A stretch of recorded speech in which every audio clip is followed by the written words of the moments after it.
podcast Bilik Mandiri episode 10 bersama saya di sini Aisyah Ramadhania Putri selaku podcaster, dan ada tamu spesial yang kami bawa yaitu Kak Opi. Dan pada hari ini kami akan membahas HIV/AIDS dan juga narkoba. Untuk itu silakan Kak Opi memperkenalkan diri terlebih dahulu. Ya, baik. Halo semuanya, perkenalkan saya Suprihartini Sulaiman dan biasa dipanggil dengan Kak Opi atau Teh Opi biasanya. Dan Kak Opi dari perwakilan Yayasan Dharma Kosala Bali yang base-nya atau berkantornya di Lovina, tetapi kebermanfaatannya diharapkan untuk Bali dan Indonesia tentunya. Demikian. Hebat sekali ya Teh ya. Dan beberapa kali kita bekerja sama juga Teh cukup memberikan inspirasi bagi banyak orang ya Teh ya. Dan di sini kan kita akan membahas tentang HIV/AIDS terutama bagi para mahasiswa yang seusia saya yang sudah mulai aktif dalam berkegiatan sosial dan mulai ada hubungan-hubungan romansa dengan satu sama lainnya ya Teh ya. Nah, tapi banyak juga loh Teh yang masih belum tahu apa itu HIV/AIDS Teh. Mungkin di sini Teteh bisa menjelaskan dulu ya Teh ya, apa itu HIV, apa itu AIDS gitu. Iya. Jadi memang ini sangat perlu sekali karena tantangannya manusia itu ada 3 dalam menjalani kehidupan ya. Kalau tidak soal keuangan, soal kesehatan, atau soal hubungan. Nah, hubungan inilah yang macam-macam pada akhirnya ya, termasuk di dalamnya adalah hubungan kebutuhan biologis dari setiap manusia, yaitu hubungan seksual. Nah, apa yang akan dibicarakan nanti terkait HIV itu akan ada hubungannya juga. Jadi ada sebab, ada akibatnya, ada konsekuensi, ada kondisi akibatnya dari semua. Dan karena temanya HIV, memang ketika kita semua ini dilahirkan itu memang sudah ada yang namanya hormon seks. Tapi bedanya kalau di masa anak-anak kan belum aktif tuh. Aktifnya setelah di masa pubertas, dan adik-adik mahasiswa itu tentunya sudah melewati masa pubertas atau bahkan sedang ya dalam proses masa pubertas. Nah, masa pubertas inilah yang sebenarnya itu harus benar-benar kalian fokuskan gitu. Kalau sudah melewati masa puber, artinya tingkat kedewasaannya, baik kecerdasan emosional bahkan mungkin kecerdasan spiritualnya itu sudah semakin bagus. Tapi ketika di masa puber, di mana mulai anak SMP, SMA, mahasiswa itu semuanya masih labil atau belum stabil ya. Kita bisa melihat perbedaannya adalah ketika orang tua banyak yang sudah bijaksana karena apa, pemikirannya, cara berpikirnya, emosionalnya semua sudah stabil. Nah, kalau masih masa pubertas belum stabil, maka dibilang labil dan stabil. Dari labil menuju stabil kan begitu. Nah, tantangan remaja kembali lagi, ada tawuran, ada seks yang beresiko, dan ada juga narkoba tentunya. Nah, kalau kita mau membicarakan HIV ada hubungannya dengan narkoba, bahkan kalaupun topiknya adalah narkoba, pasti akan ada juga hubungannya dengan HIV. Jadi akan berkaitan keduanya. Berbicara tentang HIV, Human Immunodeficiency Virus, gitu. Memang kalau Kak Opi tipenya senang to the point, begitu. Jadi orang langsung langsung paham, begitu. HIV itu sebenarnya virusnya, ya kan? AIDS itu adalah kumpulan gejala penyakitnya, dan HIV dan AIDS itu 2 hal yang berbeda.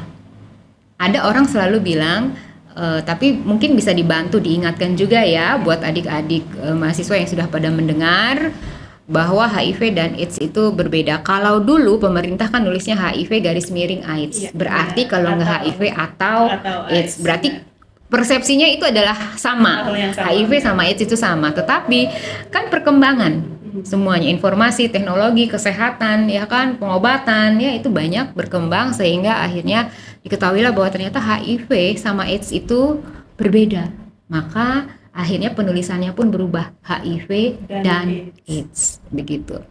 Jadi itu dulu yang paling sederhana untuk adik-adik mahasiswa semuanya. Lalu HIV itu tadi kan sederhananya virusnya ya, karena Human Immunodeficiency Virus, human bahasa Inggrisnya, bahasa Indonesianya manusia. Jadi udah jelas logikanya, mari kita pakai. Kalau binatang, animal, maka dia bukan HIV. Jadinya HIV, Animal Immunodeficiency Virus gitu.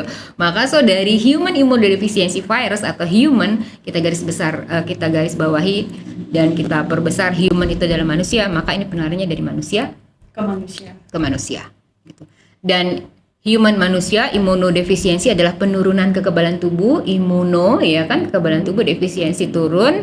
Kemudian virus itu jelas virus ya, kuman salah satu dari bentuk kuman, dari sekian banyak kuman. Kuman itu ada apa aja? Ada bakteri ya kan, jamur, ada cacing, dan diantaranya ada virus begitu. Jadi disebutnya HIV. Jadi apa itu HIV? Kalau secara tekstual, human immunodeficiency virus adalah virus yang menyerang sistem kekebalan tubuh. Tapi sederhananya apa? Cukup katakan itu adalah virusnya. Gitu. Dan AIDS-nya sekarang. AIDS-nya itu adalah acquired immunodeficiency virus. Acquired tidak ya, benar, syndrome. Thank you. Saya.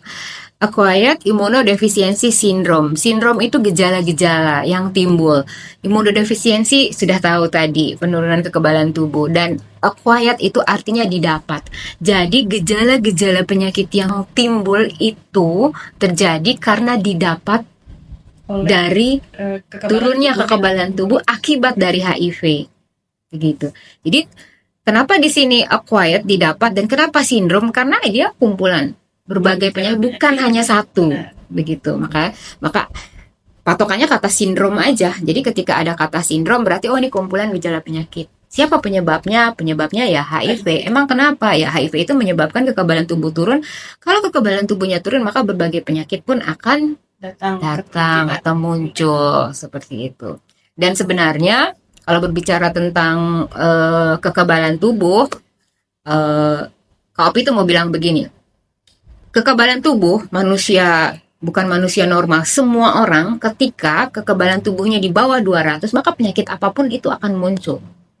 Cuma bedanya lebih rentan lagi ketika orang itu terinfeksi HIV. Maka dia akan lebih sulit untuk meningkatkan kekebalan tubuhnya kembali ke atas 200 misalnya.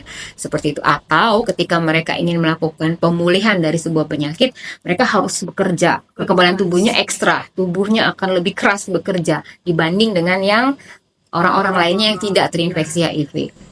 Kau nggak mau nyebut orang normal ya, nanti ada normal ada tidak normal ya, begitu.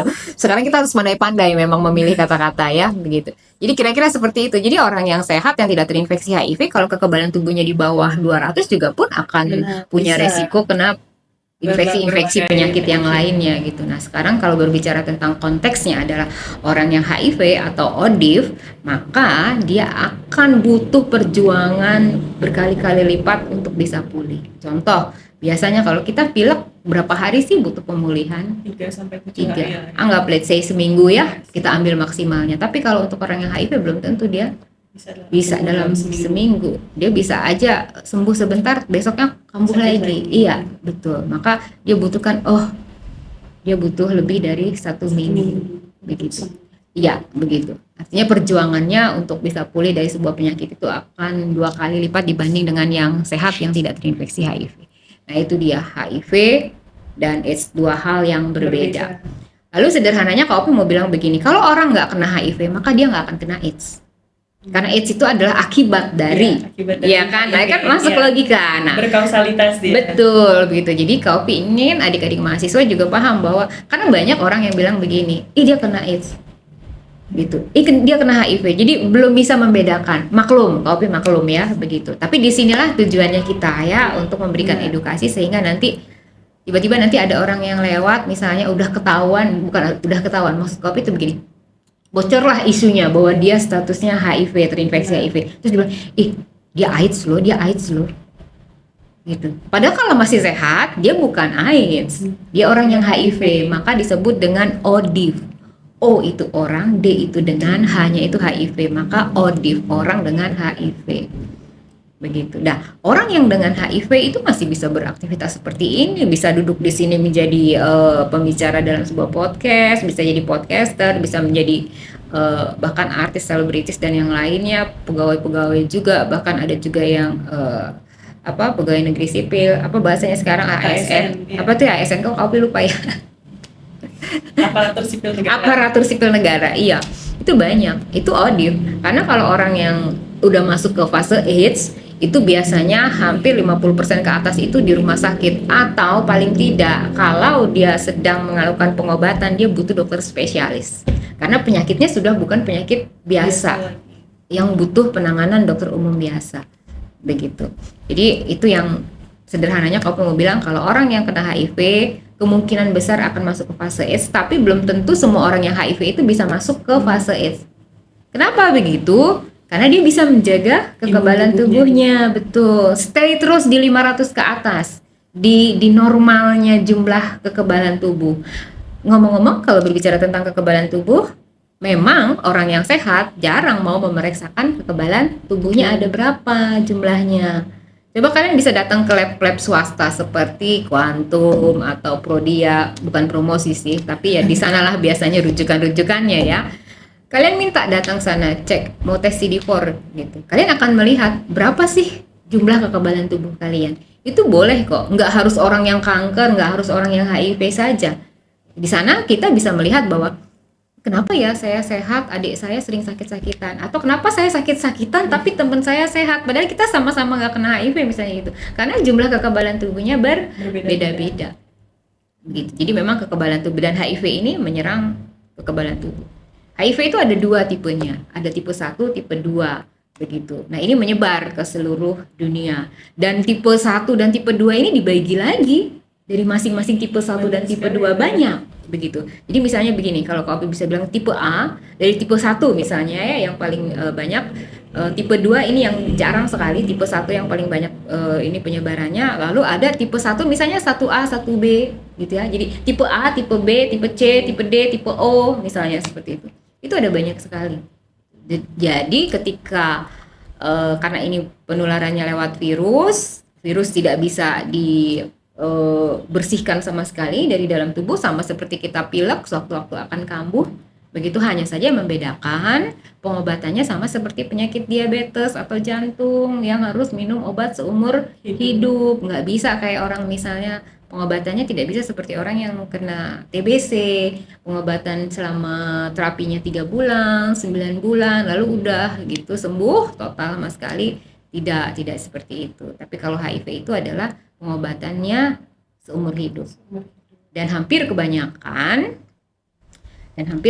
adalah orang bilang HIV itu nggak ada obatnya.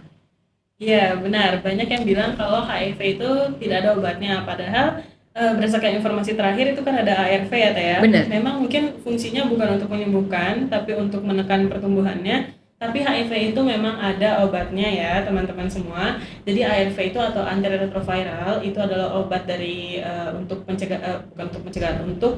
menekan jumlah virus HIV yang ada di dalam tubuh manusia.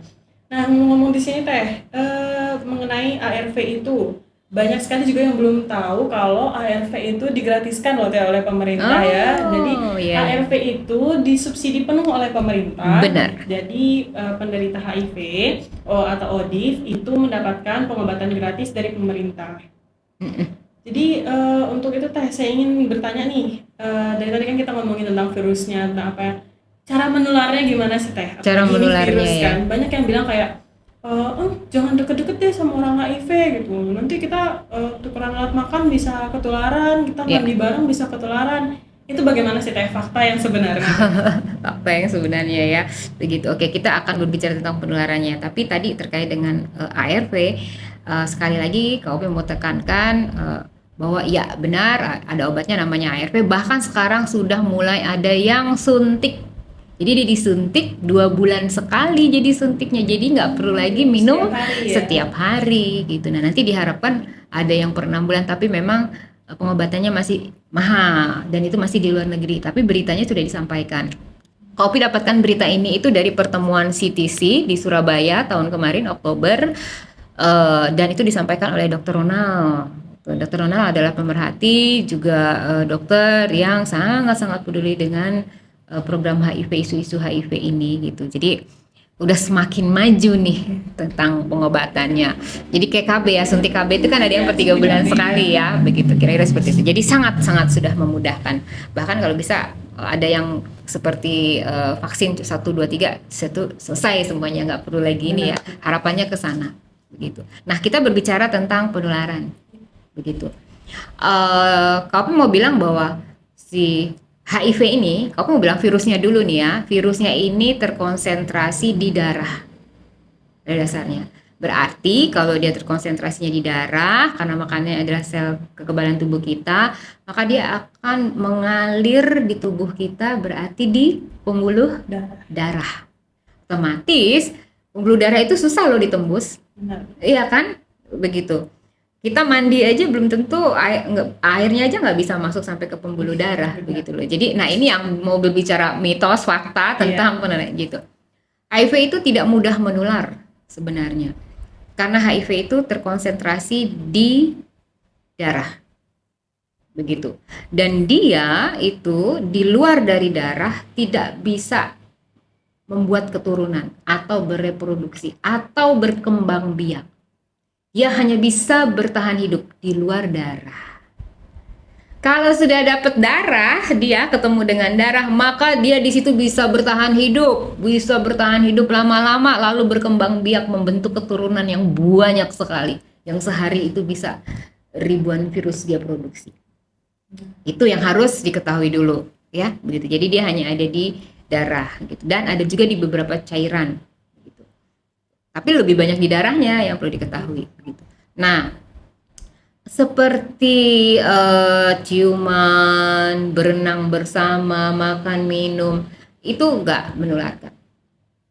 Kenapa? HIV mudah mati di luar dari tubuh manusia. Dia tuh cuma senangnya di dalam tubuh. Benar, virus kan memang harus ada inangnya ya. Benar, ada inangnya itu adalah tubuh manusia. Tapi itu dia juga milih-milih kan. Ya butuh darah. Betul gitu. Nah, oleh sebab itu tubuh kita itu harus ada luka dulu. Luka kecelakaan, luka bekas sayatan pisau yang tidak ditutup, lalu tiba-tiba mungkin ada darah dari orang yang HIV masuk di sana, itu pun ada syaratnya untuk penularan. Tapi HIV itu bisa masuk lewat luka. Sekarang lukanya tinggal kita identifikasi luka yang mana saja. Luka kecelakaan lagi nolong orang misalnya, luka dari operasi medis, sebuah operasi misalnya, karena yang dioperasi itu adalah orang yang HIV misalnya, begitu. Nah, karena ada pembedahan, tubuh si orang yang HIV harus dibedah, darahnya keluar mungkin agak sedikit kecipratan, terus kebetulan dokternya atau susternya juga ada luka, kebetulan tidak tertutup dengan sempurna semua peralatan, semua pakaian bedahnya, maka akhirnya tersentuhlah ke tangannya, begitu ya. Jadi ada persyaratannya, begitu. Tapi syaratnya adalah ketika ada luka dari orang yang terinfeksi HIV, maka harus ada luka juga dari orang yang belum terinfeksi HIV. Harus ada pintu keluar dan ada pintu masuknya. Betul, begitu. Maka ketika pertanyaannya adalah berenang bisa nularin nggak sih? Enggak, gitu. Makan dan minum bersama? Enggak. Berpelukan? Enggak. Tidur bareng? Enggak. Malah kalau tidur bareng, makan minum bersama itu malah TBC-nya bakteri TBC atau panu kurang hepatitis juga bisa lebih cepat tertular itu dibandingkan dengan HIV. Benar, iya kan? Ai bisa ini, apalagi Ai alumni dari KS PAN. Iya. Wah, itu pasti. Memang dari dulu kita berfokus untuk menghapuskan stigma ya. Di sini juga pertanyaan selanjutnya adalah dengan adanya isu-isu atau mitos-mitos tentang berenang bersama bisa menularkan HIV, makan bersama bisa menularkan HIV, itu kan menimbulkan stigma ya Teh ya. Terutama kayak ada isu orang yang ini terkena HIV, jauhin, itu kan termasuk ke stigma dan mempengaruhi dari sisi psikologis pasien tersebut. Menurut Teteh pribadi nih Teh, bagaimana sih caranya kita untuk menanggulangi lah stigma tersebut atau menghilangkan stigma terhadap ODIF gitu Teh? Iya.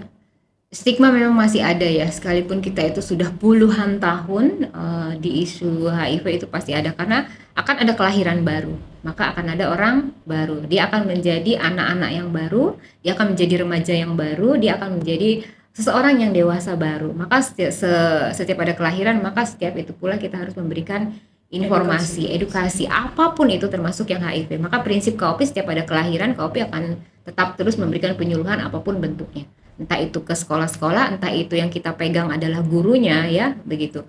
Jadi menghapus stigma itu yang pertama, kalau ada banyak sih sebenarnya gitu ya. Dan setiap orang pasti punya pemikiran masing-masing. Tetapi stigma itu atau diskriminasi terjadi bisa saja dari ketidaktahuan dari masyarakat. Kenapa? Karena tidak ada edukasi. Kenapa tidak ada edukasi? Balik lagi nih akhirnya, ya kan? Karena ya pemerintah misalnya, atau pemerintah sudah edukasi tapi tidak maksimal, keterlibatannya tidak banyak pihak yang dilibatkan, akhirnya tidak sampai ke masyarakat. udah tahu masyarakatnya juga super sibuk. Gitu. Benar.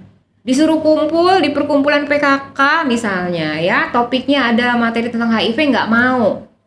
Apa sih? Itu lebih sibuk ke yang lainnya misalnya seperti itu. Padahal itu adalah hal-hal yang penting yang dimana itu adalah bekal untuk kita hidup kita, bahkan bukan untuk kita, untuk anak cucu kita, dan kita bisa kasih tahu. Maka ketika tidak ada informasi yang jelas dan benar, maka masyarakat bisa menstigma, mendiskriminasi orang yang HIV begitu. Tapi kalau ada informasi yang jelas dan benar, dan itu juga sifatnya adalah bersama-sama, tanggung jawab bersama, yakin corona, covid, tanggung jawab bersama dalam waktu berapa tahun, semua orang sampai bayi, bukan bayi ya, itu terlalu, anak kecil pun tahu, mereka sudah disiplin pakai masker masif, barengan, ramean, semua. Apa HIV enggak seperti itu? Karena kalau misalkan kita ngomongin COVID kemarin kan benar-benar beritanya ada di mana-mana, semua membuka platform sosial media, TV, itu radio pasti memberitakan tentang COVID-19. Tapi untuk HIV memang perlu diakui kurangnya edukasi di masyarakat itu membuat masyarakat bingung HIV itu apa. Sekalinya tahu HIV mematikan, tidak ada obatnya, tidak bisa disembuhkan, itu orang-orang langsung penyakit terkutuk. Iya, penyakit terkutuk, tidak punya masa depan. Benar, kayak langsung HIV takut nggak mau dekat-dekat. Itulah yang memunculkan stigma sebenarnya ya. Iya, dan betul. memang di sini tugas kita untuk mengedukasi masyarakat agar lebih mengetahui lebih lanjut apa itu HIV, perbedaannya dengan AIDS apa, cara penularannya, dan juga cara pencegahannya HIV. Iya. Berhubungan dengan itu, saya juga ingin membahas tentang pencegahan HIV nih Teh. Selama saya dulu pelatihan, itu kan ada 5 ya, cara gampang itu ada 5, A, B, C, D, E. Itu ada abstinence atau puasa seks, ada B, be faithful atau setia kepada satu pasangan. Yang ketiga itu adalah C, penggunaan kondom saat berhubungan seks berisiko. Lalu ada D, don't inject, itu jangan menggunakan jarum suntik yang tidak steril, atau jangan menggunakan narkoba yang menggunakan jarum suntik. Dan yang E itu adalah edukasi. Di saat saya masih remaja, itu kan kami benar-benar disarankan hanya A dan E saja, itu abstinence atau puasa seks, dan juga edukasi yang lebih lanjut. Tapi di sini kan kita sudah kuliah ya Teh ya. Kita sudah berhubungan dengan banyak orang, banyak yang sudah menjalin hubungan, hormon seksnya sudah aktif, gitu ya, hormon seksnya sudah aktif. Jadi kan pastinya adalah bibit-bibit untuk melakukan hubungan yang lebih lanjut. Dan walaupun mau sama mau, pasti itu ada resikonya ya Teh ya. Jadi untuk menurut Teteh sendiri, bagaimana sih cara pencegahan HIV/AIDS di usia-usia kami sekarang ini? Iya. Jadi yang ingin Kak Opi sampaikan itu adalah begini. Semua orang pasti akan melalui masa puber, dan di masa puber itu hormon seks sudah mulai aktif. Jadi kita tidak bisa menyalahkan ketika seseorang, ketika kita tahu bahwa teman kita atau teman-teman kalian sudah mulai pacaran dan bahkan berlanjut kepada hubungan seksual ya, misalnya gitu, itu memang pilihan ya begitu. Tapi yang pinter dong, yang cerdas gitu loh. Kenapa ada kata pendidikan seks, bukan seks pendidikan? Karena apa? Untuk melakukan hubungan seks itu perlu informasi. Biar tahu konsekuensinya, resikonya, tata caranya, begitu. Orang di pembelajaran pendidikan seks dewasa aja ada buku Kama Sutra dan yang lain-lainnya, ya kan? Nah ini sangat penting untuk diketahui juga oleh adik-adik mahasiswa. Jadi artinya begini, jangan hancurkan masa depan demi kesenangan yang cuma sesaat. Karena resikonya atau konsekuensinya itu yang luar biasa. Sudah siap kalian dengan minum obat seumur hidup? Ya kan? Gitu. Sudah siapkah kalian dengan misalnya dampak dari penyakit-penyakitnya, hepatitis C mungkin, hepatitis B mungkin, HIV, terus kemudian mungkin kanker serviks dan yang lain-lainnya. Sudah siap dengan itu? Kalau belum siap, cari tahu dulu bagaimana sih seks itu. Bagaimana yang bijak, bagaimana menjadi cerdas. Bukan Kak Opi melarang kalian untuk melakukan hubungan seks. Kebutuhan biologis, Tuhan sudah kirimkan, kita semua yang lahir itu punya hormon seks. Dan hormon seksnya diaktifkan di masa puber. Walaupun kalau kita tahu kecerdasan itu kan ada 3 ya, intelijensia, emosional, dan spiritual. Kecerdasan spiritual ya. Di masa anak-anak atau di masa remaja kita semua dibekali, diminta untuk meningkatkan kecerdasan intelijensianya dibanding dengan emosionalnya dan spiritual apalagi. Benar. Ya kan begitu. Oleh sebab itu maka masa pubertas seperti kalian ya, yang belum tuntas pubertasnya, itu hampir kebanyakan percaya pada teman. Apa kata teman, kan begitu, dibanding dengan bahkan informasi yang sudah jelas-jelas bukunya misalnya didapat dari Kementerian Pendidikan, dari Kementerian Kesehatan, buku dari seorang aktivis yang profesor dan ini udah tapi diabaikan. Begitu hubungan seks lupa pakai kondom, padahal satu-satunya cara yang terbaik itu adalah masih kondom. Kalau ada yang lain boleh nanti kita sampaikan, tapi sampai dengan saat ini hubungan seks untuk mencegah penyakit kelamin dari HIV sampai GO sampai sifilis sampai trichomonas sampai yang lain-lainnya, bahkan sampai mencegah kehamilan, apa coba? Kondom. Benar. Jadi pakai kondom. Benar, banyak sekali ya kayak dengan iming-iming dari salah satu pihak pacarnya gitu, Iya, tidak betul. menggunakan apa, itu kan memang beresiko ya kawan-kawan semua.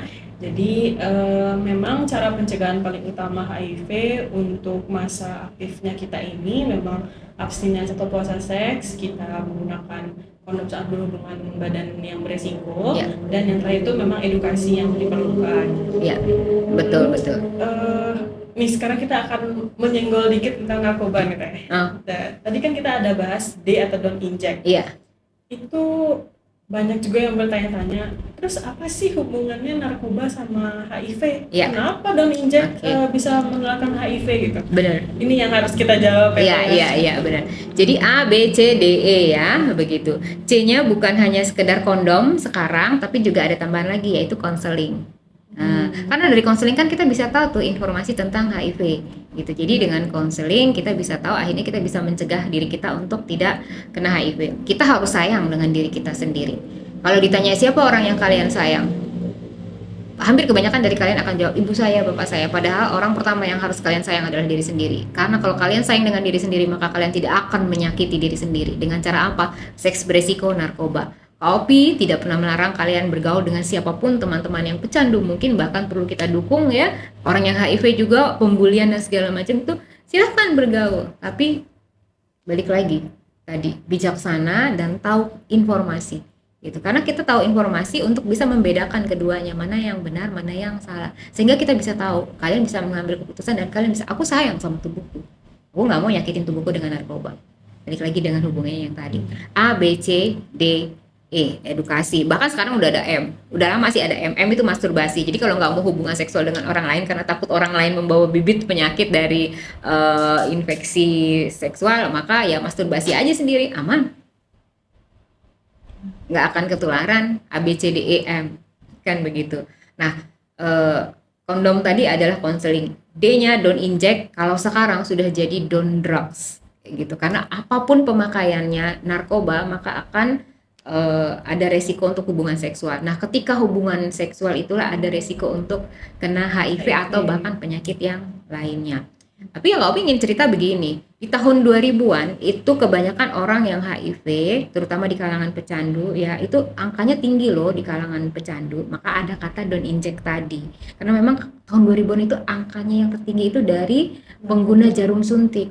Gitu. Maka ada don't inject ya, begitu. Nah, kenapa? Karena begini, mereka kan pakai jarum suntik ya, begitu. Nah, kalau ada hepatitis C kan virus juga tuh, ada di darah juga, sama-sama HIV. Katakanlah pecandu ini dia udah kena HIV, kena hepatitis misalnya, begitu. Lalu dalam keadaan tidak sadar, pecandu itu kalau sudah ketagihan, kalau sudah sakau, tiba-tiba sinyal sirkuit rewardnya ingin pakai narkoba, maka segala cara dia akan tempuh. Nggak peduli konsekuensinya itu di jalan ketabrak atau dia harus maling, dia harus curi, pokoknya apa aja, nggak peduli, pokoknya egois lah saat itu ya. Maka apa yang terjadi? Jarum suntik atau suntikan bekas temannya saja dia akan pakai. Gitu. Apalagi misalnya pecandunya lagi nggak punya uang sama sekali. Dan dia pecandu yang cara pakai narkobanya adalah dengan disuntik. Begitu. Nah, ada perbedaan. Kenapa akhirnya? Apa bedanya dengan suntikan dokter? Kan sama-sama jarum suntik misalnya. Begitu. Dari cara menggunakan suntikannya. Gitu. Jadi kalau aku mau bilang, kalau dokter logikanya ya, sekali menyuntik, terutama petugas medis ya, kalau menyuntikkan sesuatu, masukkan obat ya dengan pakai injeksi, maka dia akan masukkan jarum atau suntikannya ke pembuluh darah. Begitu jarumnya sudah tembus ke pembuluh darah, didoronglah obat tersebut ya. Setelah didorong langsung dicabut suntikannya, ditutup sekali aja ya, sekali dorong langsung ditutup, udah beres. Itu dokter. Pecandu enggak? Pecandu itu kalau sudah menginjeksi heroinnya masuk ke pembuluh darahnya, misalnya begitu masuk ke pembuluh darah, sudah didorong semua heroinnya masuk ke pembuluh darah, mereka itu sering memompa namanya. Mompa itu artinya heroin yang sudah masuk di pembuluh darah itu ditarik lagi lewat suntikannya untuk masuk ke tabung suntikannya lagi. Maka yang tabung suntikannya itu tadinya kosong karena heroinnya sudah masuk ke pembuluh darah, maka akan terisi lagi oleh darah. Didorong lagi masuk darah tersebut ke pembuluh darah, ditarik lagi masuk ke tabung suntikan. Dorong, tarik lagi, itulah yang namanya dipompa. Nah, di sini nih awalnya. Kenapa? Setelah dipompa, maka tabung suntikan yang kedap dari dan ya begitu. Karena kalau ada udaranya, wah gawat ini ya. Bisa mati nih orang. Di situ ada tersisa darah kan otomatis di tabung suntikannya begitu. Tabung suntikan ini tidak dicuci dengan cara-cara yang sudah diinstruksikan agar tidak menginfeksi seandainya darah ini ada penyakitnya. Digeletakkan begitu saja. Kalau mereka nggak punya uang sharing bareng-bareng, satu tabung bisa barengan 2, 3, sampai 5 teman pecandu suntik misalnya begitu. Maka ini tidak dicuci lagi. Karena sebenarnya mencuci tabung suntikan itu harus dengan baik clean. Nah kalau di tempat pakai, di rumah teman misalnya gitu ya, nyari baik clean, orang sakau tuh nggak peduli dengan itu gitu. Jadi akhirnya tidak dicuci. Nah di sanalah terjadi resiko. Tabung bekas yang ada sisa darahnya itu apapun jenis kumannya bisa bertahan 3-5 minggu di sana. Anggaplah pakai heroin dengan cara disuntik di kamar si A. Bubar semuanya, setelah semuanya dapat pakai, suntikan ditinggalkan, semuanya di sana sewaktu-waktu mau pakai, mungkin misalnya begitu. Kapan? 2-3 hari lagi mereka pengen pakai, atau nggak usah 2-3 hari. Orang kalau udah kecanduan sehari bisa berkali-kali pakai, ya begitu. Begitu dia pakai lagi, malas beli suntikan yang baru, udah pakai aja. Datang temennya yang si A ini nggak ada, si B datang. Mau pakai, udah tahu tempatnya di mana ininya, pakai aja. Akhirnya dipakai tanpa dibersihkan maksudnya tabungnya itu. Ini baru 2-3 hari datang lagi temannya misalnya. Dan catatannya yang perlu diingat adalah ternyata di dalam tabung itu kan kedap udara, ya kan? Dan di sana apapun bentuk kumannya bisa bertahan 3-5 minggu. Nggak nyampe 5 minggu, nggak nyampe seminggu teman pecandu yang lainnya datang. Make dengan tabung yang sama, ya sudah. Disitulah akhirnya akan tersebar virus. Iya betul begitu. Maka ada yang namanya harm reduction, pengurangan dampak buruk dari pemakaian jarum suntik. Mereka yang mengedukasi teman-teman pecandu yang cara pakainya dengan disuntik untuk mereka sadar betul kalau mereka nggak bisa beli yang baru, maka mereka harus tahu cara mencuci tabung suntikannya. Itu harm reduction. Kurang lebihnya dulu di tahun 2000-an itu ada salah satu LSM yang fokusnya juga di harm reduction, mengedukasi teman-teman yang pecandu. Itu yang dari kita berbicara tentang pencegahan di D, don't inject, yang sekarang juga sudah bertambah, bukan hanya don't inject lagi tapi juga don't drugs. Gitu. Kurang lebih seperti itu, Ai. Dan kalau ketika berbicara tentang tusuk gigi tadi yang Kak Opi terlewatkan, tapi Kak Opi harus sampaikan, tusuk gigi dan segala macamnya, HIV itu lo mudah mati dengan panas terik matahari. Tapi bukan berarti orang yang HIV dijemur 24 gosong, bahkan mati dehidrasi, heat stroke nanti ya, begitu. Itu satu. Pertama, HIV mudah mati dengan terik matahari. HIV mudah mati dengan air panas mendidih. Tuh. Tapi bukan berarti orang yang HIV harus minum air panas. Yang ada nanti sakit tenggorokan, mati. Karena pada dasarnya HIV itu kan virus ya. Kalau misalkan memang dari kita SMA, terutama yang pada penjurusan MIPA, itu memang pasti sudah dijelaskan bahwa virus itu akan mati saat tidak ketemu inangnya, saat bertemu dengan suhu ruangan yang terlalu panas, air yang panas. Betul. Itu pasti akan mati. Namun tadi yang disebutkan, kalau misalkan dalam tabung suntikan itu kan kedap udara, jadi tidak ada udara yang masuk, tidak ada proses oksidasi di virusnya, pasti virusnya akan bertahan lebih lama. Benar. Dan satu lagi, HIV-nya itu mudah mati dengan cairan kimia, seperti Biclin. Iya. Tapi orang HIV nggak bisa minum Baiklin kan.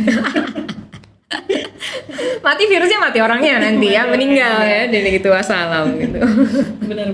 Jadi segitu mudah HIV itu mati gitu loh. Jadi jangan nanti aku kena darah ini, aduh udah lebay baper sih. HIV lo tuh loh nggak nembus kulit yang utuh. Benar. Nyamuk Harus loh ada tidak membawa, nyamuk itu loh menghisap darah, bukan transfer darah gitu. Benar. Banyak orang yang berpikiran bahwa nyamuknya kan gigit saya. Nanti hinggap lagi ke sana.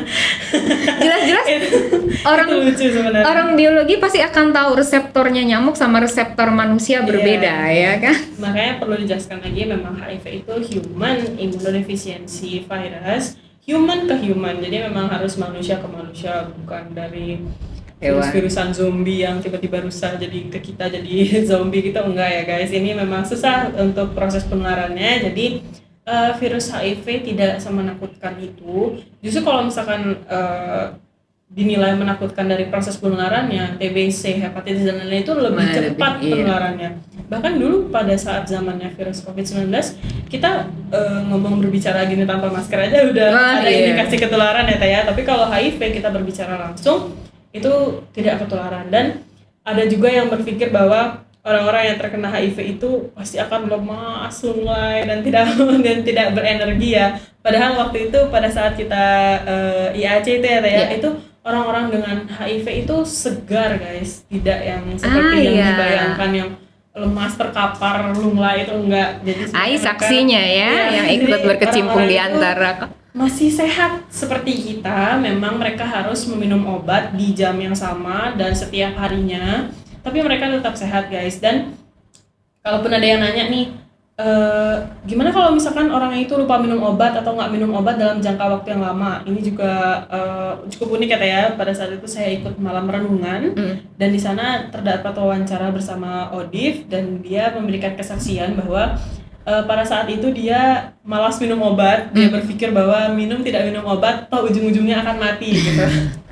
Itu prinsipnya dia pada saat itu. Selama 1 minggu dia tidak meminum ARV dan ujung-ujungnya dia sakit. Dia imun tubuhnya seperti yang tadi Teopi bilang, dengan virusnya itu terus bertambah, berarti kan imun tubuh kita semakin dikunci, semakin diturunkan. Nah di situ dia merasa lemas, terus-terusan lemas, yang seperti orang-orang pikirkan tentang orang HIV itu yang lemas, lunglai, terkapar. Tapi setelah dia meminum ARV lagi, dia kembali segar dan imun tubuhnya pun kembali. Dan ketika orang HIV yang sudah minum obat itu resiko untuk menularkannya lebih kecil loh. Iya. Begitu. Jadi orang dia HIV dia minum ARV gitu. Sangat kecil sekali. Jadi katakanlah bisa dibilang ketika mereka berhubungan seksual tidak mungkin menularkan. Apalagi plus dengan pakai kondom lagi. Tambah lagi proteksinya udah double. Cuma karena tadi itu ya masih momok, penyakit kutukan dan yang lain-lainnya gitu. Tapi malah ada ingin membawa kalian pada begini. Kalian masih ingat pelajaran sejarah nggak sih? Masih. Ya. Kalau sama Kak Opi berbicara tentang HIV itu, Kak Opi cuma ingin mengingatkan kalian tolong ingat sejarah pacaran kalian. Seperti apa itu? Karena sejarah pacaran itulah yang akan membawa resiko ke penyakit-penyakit infeksi-infeksi menular seksual seperti HIV. Karena begini, aku setia satu pasangan kan gitu. Tapi kok aku bisa kena HIV? Sejarah pacarannya gimana dulu? Dulu pernah punya pacar berapa? Dengan berapa pacarnya itu, mantan pacar kamu itu pernah punya mantan berapa? Dan para mantan kalian itu dengan mantan-mantannya itu apakah melakukan hubungan seksual atau tidak? Maka kalau bilang pelajaran sejarah nih. Benar-benar. Pintar-pintarlah stalking calon pacar kalian guys. Nah, dan kan nggak mungkin ketika misalnya Ayu berpacaran atau Kaupi berpacaran, yang aku mau tanya, kamu punya pacar berapa? Pernah hubungan seksual nggak? Putus yang ada nanti kalian ya, begitu. Iya kan? Maka dari itu kadang aku sudah nikah, aku setia, tapi kok masih kena HIV? Mungkin 7 tahun yang lalu, 10 tahun yang lalu, sebelum sama istrinya yang sekarang. Kan kayak gitu, aku kena dari siapa ya gitu. Maka Kak Opi bilang, kalau dulu kalian belajar sejarah tentang ini itu, sekarang balik lagi ke sejarah pacaran kalian. Untuk menjaga diri kalian, untuk menyayangi diri kalian dari penyakit-penyakit yang ada hubungannya dengan hubungan seks gitu ya. Kamu punya pacar berapa? 3 misalnya, mantan gitu. Nggak langsung sekaligus 3, enggak Kak. abis dari ini aku putus pacaran lagi sama ini. Nah, apalagi yang kayak gitu, yang sekaligus juga bisa, yang putusnya waktu ini gitu. Si A, si B, si C. Si B punya mantan berapa? Anggaplah 2 lah ya, gitu. Si A, si B, si C pernah punya mantan itu rata-rata 2. Siapa saja A1, A2. Si B punya mantan pacar B1, B2 misalnya. Si C punya mantan pacar C1, C2. A1, A2, B1, B2, C1, C2 pernah punya pacar lagi. Wow, itu kan si mantannya para mantan ini pernah punya mantan lagi, alah itu multi level mantan. Ya kan gitu. Nah, apakah dari rangkaian berpacaran, sejarah pacaran itu para mantan kalian melakukan hubungan seksual atau enggak? Let's say yes, kalau yes pakai kondom atau enggak. Jadi yang dilihat itu aku udah nikah loh Kak saat ini.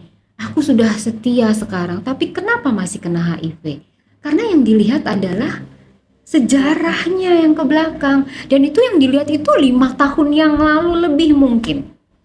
Ya, ini juga karena periode jendela guys. Jadi HIV itu tidak kalian terkena virusnya langsung kena HIV itu enggak ya guys, tapi ada yang namanya periode jendela. Jadi kalau misalkan HIV itu mau masuk ke tubuh kalian, itu harus dipastikan dulu virus HIV-nya itu memenuhi syarat atau tidak, seperti yang tadi TOP bilang, jumlahnya cukup nggak untuk menginfeksi tubuh kita. Semisal jumlahnya cukup, itu ada rentang sekitar 5-10 ya Teh ya, untuk HIV itu masuk ke dalam tubuh baru kalian terkena HIV positif.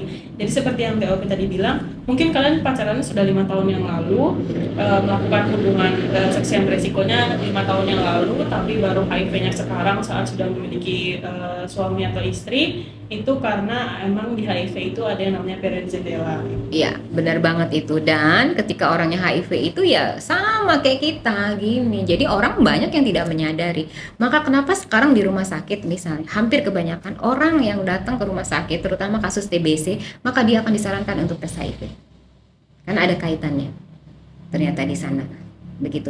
Dan hubungan seksual sekarang terus berharap besok kelihatan virusnya gitu. Enggak. Seperti yang Ai bilang tadi, ada masa jendela 3-6 bulan, lalu masa dia HIV itu sekitar 5-10 tahunan itu. Dan 5-10 tahunan itu kekebalan tubuh masih oke-oke aja, nggak ada gejala, dan tidak ada gejala khusus untuk orang yang HIV.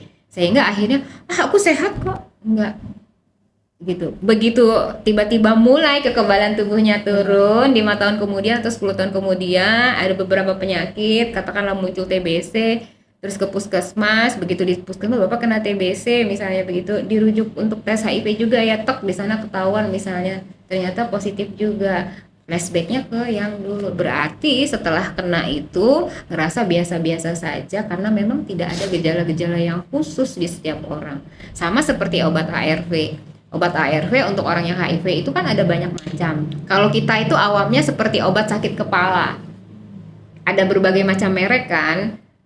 Contoh misalnya ada Panadol, Paramek, Noralgin, Paracetamol. Kan Ai sakit kepala, minumnya apa coba dari sekian banyak ini gitu. Biasanya minum itu apa? Yang Prokol. Kopi Panadol. Begitu juga dengan orang yang HIV. Itu obatnya sama ARV semua tapi berbeda-beda, sehingga cocoknya yang mana? Gitu. Saya ingat juga, jadi dalam proses penyembuhan atau obat ARV itu ada efek sampingnya ya Teh ya. Benar. Jadi kalau misalkan orang yang mungkin memiliki kebutuhan psikologis, mungkin memiliki anxiety disorder, itu disarankan untuk meminum ARV yang ini. Kalau misalkan secara psikologi sehat atau apa, dia meminumnya ARV yang itu. Jadi ARV bukan cuma satu aja, ya, tapi banyak macamnya ya. Begitu ya. Ada yang satu, misalnya minum ARV minum ARV dikasih dokter, ternyata dia ada efek sampingnya anemia, maka akan diganti obatnya kombinasi dengan yang lainnya seperti itu. Jadi ya Kopi menyampaikan seperti ini ya, satu memang tetap ada obatnya begitu, tetapi balik lagi untuk menghindari itu semua, cek deh sejarah pacarannya. Dan kalau misalnya sudah terlanjur dengan berbagai resiko itu ya, di sini di Bali itu termasuk yang maju loh. Kalian ke rumah sakit manapun pasti ada klinik VCT-nya. Sekarang setiap puskesmas juga ada.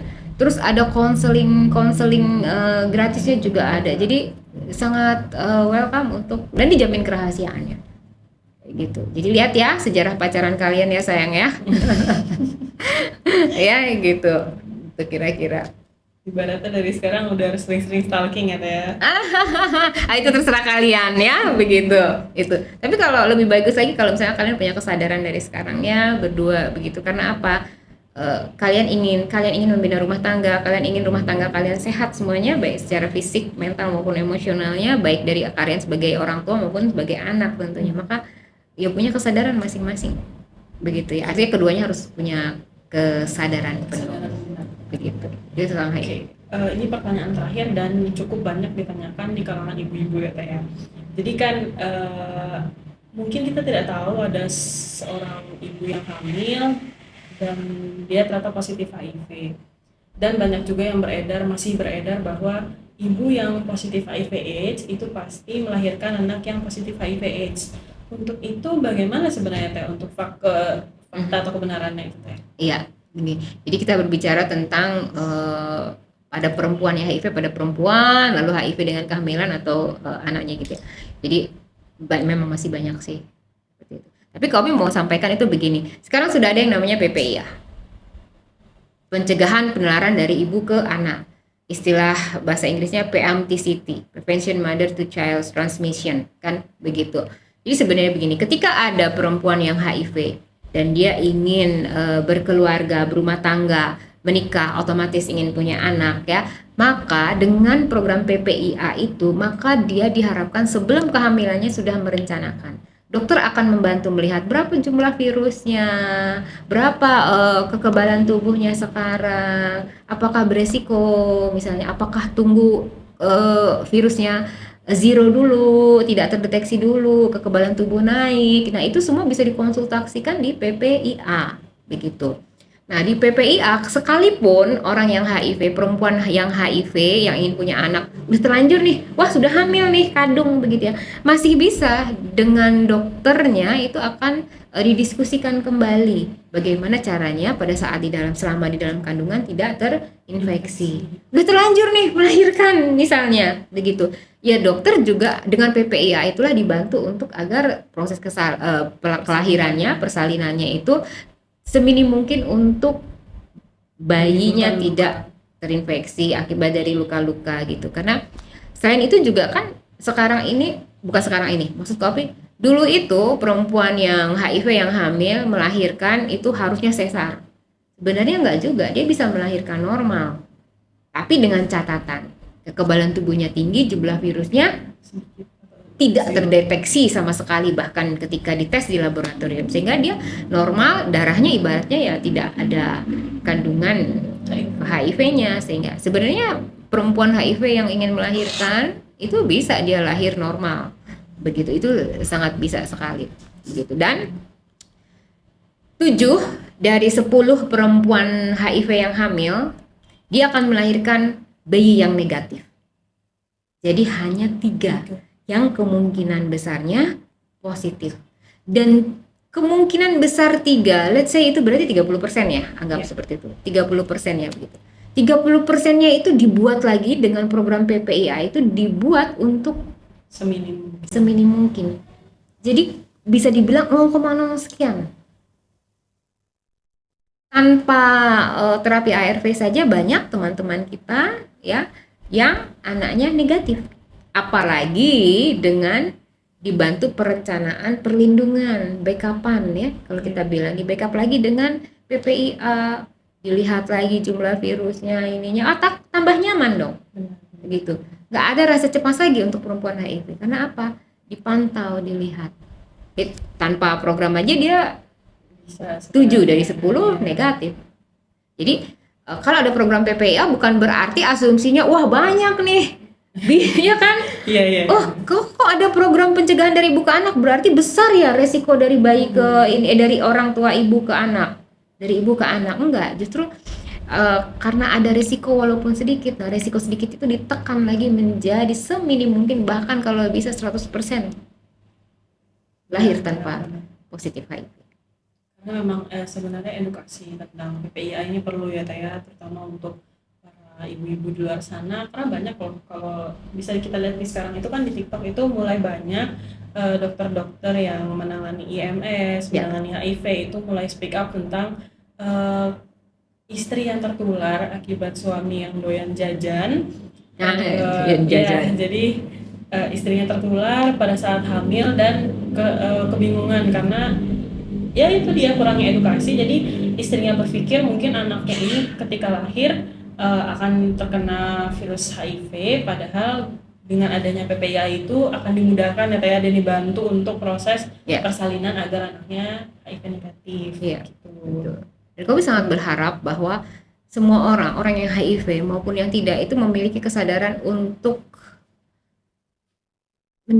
mencari informasi tentang HIV gitu. Karena kalau ketika orang HIV-nya sudah mau terbuka tapi masyarakatnya tidak terbuka, bagaimana dong? Begitu kan harus dari kedua belah pihak. Orang yang HIV mau terbuka, masyarakat juga bisa menerima orang yang Informasi. HIV dengan terbuka tanpa stigma diskriminasi. Pemerintah juga menggencarkan, wah itu kan kerjasama yang luar biasa begitu, sehingga tidak ada lagi stigma diskriminasi, takut menikah dengan orang yang HIV misalnya gitu. Karena dengan stigma diskriminasi ada loh di Karangasem yang bunuh diri, gantung diri, Ya, itu ya. dan itu gara-gara teks, gara-gara oh kamu ya memang orang pantas lah kalau kamu dapat ini, orang kamu juga orang nggak bener digituin, padahal kekebalan tubuh dia udah normal loh 750, dia sudah sehat seperti kita semua di sini, tapi hanya stigma, dikasih dibully seperti itu lewat teks ya langsung. Jadi kadang-kadang orang yang HIV itu juga nggak salah kalau mereka akhirnya menutup diri begitu, karena masyarakat nggak mau membuka dirinya untuk menerima informasi. Aku sibuk, nggak ada waktu mah sama semua orang 24 jam. Iya kan, Benar-benar. tinggal kita yang ngatur gitu loh. Aku sibuk, nggak ada tuh kata aku sibuk, aku nggak punya waktu, itu tuh perlu dipertanyakan kembali, ada yang nggak beres dengan kamu. Karena semua orang dikasih jatah waktu sama 24 jam kan begitu. Dan memang untuk hal tersebut kembali lagi seperti yang sudah kita bahas tadi ya Teh ya, memang stigma itu sangat berpengaruh pada kehidupan sosial masyarakat. Jadi banyak yang mengatakan bahwa ya cocok dia dapat stigma, itu sanksi sosial dia enggak ya guys ya. Jadi orang yang terkena HIV itu tidak salah, kan juga mereka tidak tahu virusnya itu masuk, cuma ya kita sebagai masyarakat yang awam atau masyarakat yang tidak terinfeksi HIV memang sewajarnya sudah mempelajari atau menerima edukasi dari lembaga-lembaga pemerintah ataupun lembaga-lembaga swasta yang memang bergerak di bidang HIV untuk menanggulangi HIV dan juga stigma terhadap ODIF-nya ini. Dan banyak juga ya Teh ya informasi-informasi yang tadi sudah Teh Obi berikan kepada kita semua ini. Semoga memang benar-benar bermanfaat ya guys ya, dari awal itu sudah membahas tentang HIV AIDS, lalu kita menyenggol dikit tentang narkotika, Iya. itu sangat bermanfaat apalagi kita memang di masa-masa perkuliahan yang mulai banyak bergaul dengan banyak orang, bertemu dengan orang baru yang jauh, itu Ya. pasti akan sangat berguna ya Teh informasinya. Benar-benar, dan di masa-masa kalian ini kecerdasan emosionalnya sedang diuji. Sejauh mana nih naik turunnya? Kalian masih di standar terbawah kecerdasan emosional. Nah, disinilah kalian harus bisa belajar dari situ. Plus dengan semua tantangan kalian sebagai remaja. Tawuran, seks beresiko, narkoba. Itu memang ujian terberat bagi kami ya Teh ya, apalagi kami yang dulunya SMA masih bisa santai-santai, sekarang masuk kuliah udah diburu oleh tugas, lalu ada harus ikut kepanitiaan ini itu, mulai sering keluar malam, itu memang beresiko tinggi ya Teh ya. Benar, Untuk benar. kita semua. Benar. Dan untuk mendapatkan itu dengan berbagai cara, entah itu dengan minumannya, entah itu dengan apapun yang dimasukkan sehingga kita tidak menjadi sadar diri, sehingga akhirnya teman kita bisa akhirnya menjadi lawan, lawan juga bisa mempengaruhi kita untuk menjerumuskan kita ke hal-hal yang lain. Ya itulah masuk pubertas. Tapi ada 3 yang perlu ditekankan di sini menurut Kak Opi. Pegang teguh itu regulasi diri. Regulasi diri itu adalah cara berpikir kritis, logis, dan kreatif. Lalu pengelolaan waktu dan pengelolaan emosi. Itu satu tentang regulasi diri. Lalu kalian jangan lupa selalu mendarah daging yang namanya sikap asertif. Benar. Dan jangan lupa mendarah daging juga untuk pencapaian diri. Fokus pada tujuan. Sehingga ketika kalian pegang 3 ini, kalian menjadi remaja yang tangguh, maka apapun rintangannya kalian bisa hadapi dengan sikap-sikapnya. Kalau nggak asertif, nggak bisa, ayo dong yang kamu nggak cinta nih, nggak bisa ngebuktiin, man, kamu saya ajak aja nggak mau. Hei, kan berarti sikap asertif kan yang Iya. dibutuhkan. Hei, nggak bisa, aku masih mencapai cita-cita nih, aku masih panjang perjalananku. Itu bisa gampang. Pendidikan seks-seksnya belakangan, pendidikannya didahulukan. Iya kan, emang iya kakek-kakek masih bisa kuliah, nggak bisa telat mikirnya gitu. Tapi kalau seks mau kakek-kakek juga masih Masih bisa. bisa, karena apa? Tuhan menciptakan sperma ini, hormon seksnya itu sampai sekarang, sampai tua pun ada kalau laki-laki. Kalau cewek ada menopause. Kalau cewek mau sampai tua, kalau cowok mau sampai tua juga ada. Jadi seks itu ibaratnya bisa lah. Tapi pendidikan tidak bisa ditunda. Silahkan tunda, nanti umur 75 nanti aku baru mau kuliah. Itu udah kakek-kakek, udah nenek-nenek gitu ya. Cuk, cariin fakultas politeknik di sebelah mana ya, tuntun. Udah ngejar-ngejar waktu 5 menit, nggak taunya tunggu 30 menit, apa jalannya kakek lama, jalannya nenek lama gitu. So, jadi seks itu gampang ibaratnya. Dan yang cerdas ya, adik-adik sekarang, tantangan kalian kalau kita tahu sangat luar biasa. Baik Teh, untuk penutupan kali ini, apakah ada yang ingin Teteh sampaikan untuk penonton semua ya Teh? Iya, apa ya yang ingin disampaikan? Karena kopi adalah pekerja sosial yang isunya di HIV, narkoba.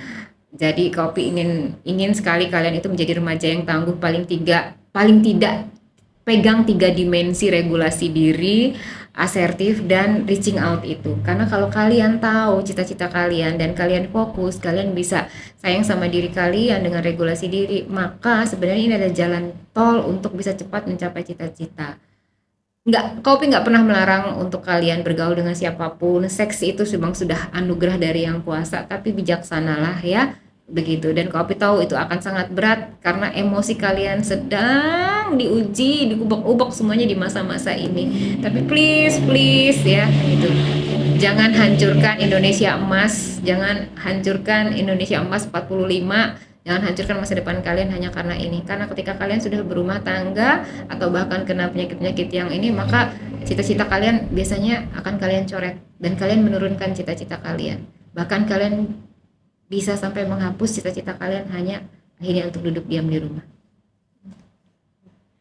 Baik, sekian merupakan podcast kali ini yang temanya cukup menarik ya guys ya. Jadi tema kali ini itu memang cara kita untuk memperiksa diri di masa remaja kali ini, apalagi di dunia perkuliahan. Segitu dulu podcast dari kami, sampai jumpa di Bilik Mandiri episode 11. Dadah!